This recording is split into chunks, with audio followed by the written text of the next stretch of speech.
সবচেয়ে সহজ পদ্ধতিতে আজ আমি আলু মাটনের ঝোলের একটা রেসিপি শেয়ার করছি, যেটা রান্না করতে কোনো রকম ঝামেলা নেই আর খুব তাড়াতাড়ি রান্নাটাও হয়ে যায়। নমস্কার বন্ধুরা, গীতাস রান্না বান্নাতে আপনাদের সবাইকে স্বাগত। আসুন দেখে নেওয়া যাক আমার আজকের এই রেসিপিটা তৈরির জন্য 1 কিলো মাটন নিয়েছি। এখন একটা মিক্সিং জারের মধ্যে নিয়ে নিচ্ছি 1 ইঞ্চির চেয়ে বেশি পরিমাণ একটু আদা কুচি, নিয়ে নিচ্ছি 1 মুঠো পরিমাণ ছাড়িয়ে নেওয়া রসুন, একটা মাঝারি সাইজের পেঁয়াজকে একটু বড় করে কেটে দিলাম, সাথে দিয়ে দিচ্ছি কয়েকটা কাঁচা লঙ্কা আর দিয়ে দিচ্ছি কয়েকটা শুকনো লঙ্কা। ঝালটা নিজেদের পছন্দ মতো ব্যবহার করতে হবে। অল্প পরিমাণ একটু জল দিয়ে একটা মিহি পেস্ট বানিয়ে নিলাম। এই বেটে নেওয়া মশলা পুরোটাই এর মধ্যে দিয়ে দিচ্ছি। সাথে দিয়ে দেবো 2 থেকে 3টি তেজপাতা। তেজপাতাগুলোকে খুব ভালোভাবে ধুয়ে পরিষ্কার করে ব্যবহার করতে হবে। সাথে দিয়ে দিলাম স্বাদ মতো লবণ, হাফ টিস্পুন পরিমাণ হলুদ গুঁড়ো দিয়ে দিচ্ছি 1 চা চামচ পরিমাণ জিরে গুঁড়ো, 1.5 চা চামচ পরিমাণ ধনে গুঁড়ো। জিরে গুঁড়োর চেয়ে ধনে গুঁড়োর পরিমাণটা একটু বেশি ব্যবহার করতে হবে। সাথে দিচ্ছি হাফ চা চামচ পরিমাণ কাশ্মীরি লঙ্কার গুঁড়ো, এতে ঝাল হবে না, রঙটা ভালো আসবে। সাথে দিয়ে দিলাম বেশ কিছুটা কাঁচা সর্ষের তেল। এবারে খুব ভালোভাবে মাংসটাকে ম্যারিনেট করে নিতে হবে। একটু সময় নিয়ে এই ম্যারিনেটটা করতে হবে, তাহলে মাংসের স্বাদটা দ্বিগুণ বেড়ে যাবে। খুব ভালোভাবে মাখিয়ে নিয়ে মোটামুটি 20 থেকে 30 মিনিটের জন্য আমি রেস্টে রাখবো। হাতে সময় বেশি থাকলে 1 ঘন্টার জন্য রেস্টে রাখতে পারেন।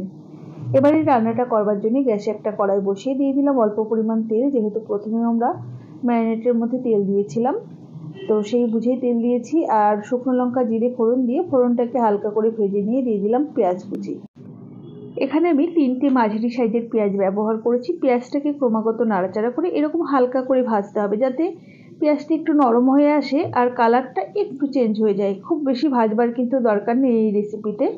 এবারে ম্যারিনেট করে রাখা মাটনের টুকরোগুলো এর মধ্যে দিয়ে দিতে হবে।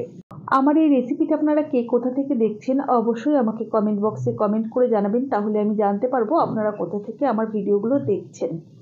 দেখুন, ম্যারিনেট করা মাংসটা দিয়ে খুব ভালোভাবে নাড়াচাড়া করে মিশিয়ে নিচ্ছি। গ্যাসের ফ্লেমটা এই সময়তে হাইতেই রেখেছি।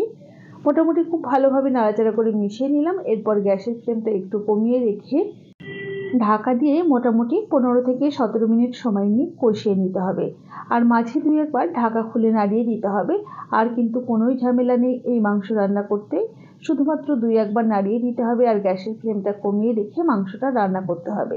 এতে কিন্তু মাংসের স্বাদটা খুব ভালো আসবে। মোটামুটি আমি 15 থেকে 16 মিনিট সময় ধরে কষিয়ে নেওয়ার পর ফিরে এলাম। দেখুন, মাংস বেশ সুন্দর কষিয়ে নেওয়া হয়ে গেছে। এবারে আমরা এর মধ্যে দিয়ে দেবো কয়েক টুকরো আলু, এরকম ডুমো করে কেটে রেখেছিলাম। আমি এখানে আর আলুটা ভাজলাম না, আপনারা চাইলে আলু ভেজেও ব্যবহার করতে পারেন। আলুটা দিয়ে মোটামুটি আরও 2 থেকে 3 মিনিট সময় নিয়ে মাংসের সাথে কষিয়ে নিতে হবে। মোটামুটি 2-3 মিনিট হয়ে গেছে। এখন আমি এর মধ্যে দিয়ে দেবো পরিমাণ মতো গরম জল। আপনারা যতটা ঝোল রাখতে চাইছেন সেই বুঝে কিন্তু জলের ব্যবহার করবেন। আপনি যদি আমার চ্যানেলের নতুন বন্ধু হয়ে থাকেন, তাহলে অবশ্যই পাশে থাকা বেল আইকন সমেত আমার চ্যানেলটিকে সাবস্ক্রাইব করে নেওয়ার অনুরোধ রইল। খুব ভালোভাবে নেড়েচেড়ে মিশিয়ে নিলাম। এবারে দিয়ে দিচ্ছি 1 চা চামচ পরিমাণ মিট মশলা। চাইলে আপনারা গরম মশলাও দিতে পারেন, সেক্ষেত্রে সামান্য পরিমাণ দিলেই চলবে। খুব ভালোভাবে একবার নাড়াচাড়া করে মিশিয়ে নিচ্ছি আর গ্যাসের ফ্লেমটা মিডিয়াম টু লোতে রেখে ঢাকা দিয়ে মোটামুটি আরও মিনিট 15 সময় নিয়ে রান্না করে নেব। তাহলে কিন্তু আলু মাংস সমস্ত কিছুই খুব সুন্দর সেদ্ধ হয়ে যাবে। মোটামুটি 15 মিনিট পর ঢাকাটাকে ওপেন করে নিলাম। দেখুন, সমস্ত কিছুই বেশ সুন্দর সেদ্ধ হয়ে গেছে, ঝোলটা অনেকটা ঘন হয়ে গেছে।